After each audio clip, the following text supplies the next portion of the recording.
The Nitro unit will not pour product when the filter is clogged. To clean the filter, first depressurize the system. Pull the keg out of the cabinet and place on floor. Disconnect the gray fitting on the gas line. Pull up on the keg ring until pressure inside the keg has been released.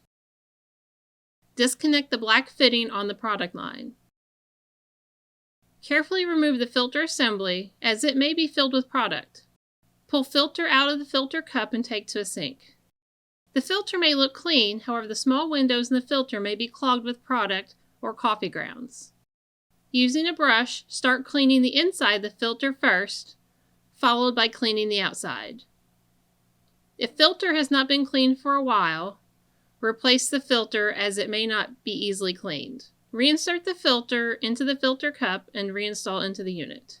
For further assistance, contact Multiplex at 1-844-724-2273.